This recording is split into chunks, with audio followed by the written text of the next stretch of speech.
મારું નામ છે જાદવ કાવ્યા ભરત કુમાર. મારે નીટમાં સ્કોર આ વખતે ઓછો આવ્યો હતો, જેથી કરીને એમબીબીએસમાં એડમિશન મને ઇન્ડિયામાં મળે એવું હતું નહીં. સો અમે લોકોએ ઘરેથી એવું નક્કી કર્યું કે એમબીબીએસ માટે એબ્રોડમાં જવાનું નક્કી કર્યું. તો અમે લોકો ઘણી બધી એજન્સીઝ ફર્યા, પણ એમડીઓ છે મને બેસ્ટ એજન્સી લાગી. બીકોઝ એમડીઓ છે એવું નથી કે અહીંથી આપણને મોકલી દીધા, ડોક્યુમેન્ટ્સ લઈ લીધા તો પછી ત્યાંથી તમારો સાથ છૂટી જશે. એમડીઓ આપણને અહીંથી તો છેક 5.5 વર્ષ સુધીને આપણી સાથે રહે છે. અહીંથી મોકલવાનું, ત્યાં રહેવાનું, ખાવાનું, આપણી સ્ટડી, બધી જ વસ્તુમાં એ લોકો આપણી સાથે રહે છે.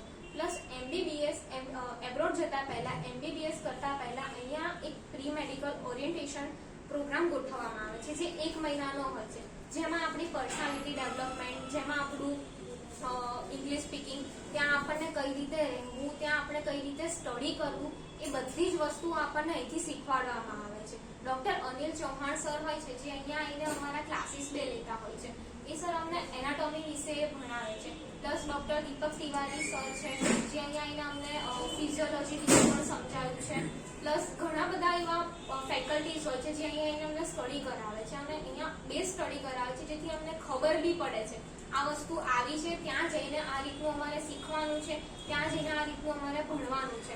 પ્લસ પીપીટી પ્રેઝન્ટેશન બી હોય છે, જેથી કરીને અમારી પર્સનાલિટી ડેવલપમેન્ટ બી થાય છે. ઇંગ્લિશમાં બી અમારે કઈ રીતે શું બોલવું છે, બધી જ વસ્તુ અમને અહીંથી શીખવાડવામાં આવે છે.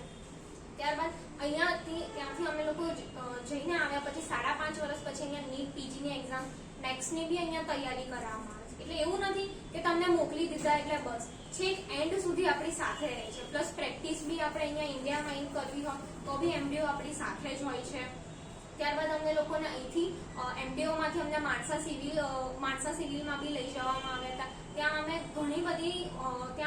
ઘણી બધી ડિપાર્ટમેન્ટની વિઝિટ બી કરી છે. પ્લસ અમને હવે સેલ્ફી બી લઈ જવામાં આવશે, જીમર્સ મેડિકલમાં બી લઈ જવામાં આવશે, ઘણી બધી હોસ્પિટલની વિઝિટ કરવામાં આવશે. અને આ વસ્તુ ક્યાંય બીજી એજન્સીમાં થતી નથી. એમડીઓ વાળા અમને સ્પેશિયલી અમને આવી રીતે વિઝિટ કરાવવામાં આવે છે, જેથી કરીને અમને ખબર પડે કે ત્યાં કઈ રીતનું અમારે સ્ટડી કરવું છે, ત્યાં અમારી ડોક્ટર કઈ રીતે બનવું છે, ડોક્ટર બનવા માટે આપણે ગ્રેટ ડોક્ટર કઈ રીતે બની શકે છે, બધી જ વસ્તુ અમને અહીંથી શીખવાડવામાં આવે છે. સો હું રિકમેન્ડ કરું છું કે એમડીઓ બેસ્ટ એજન્સી છે, તો બધા જ MDO is the best agency. Thank you.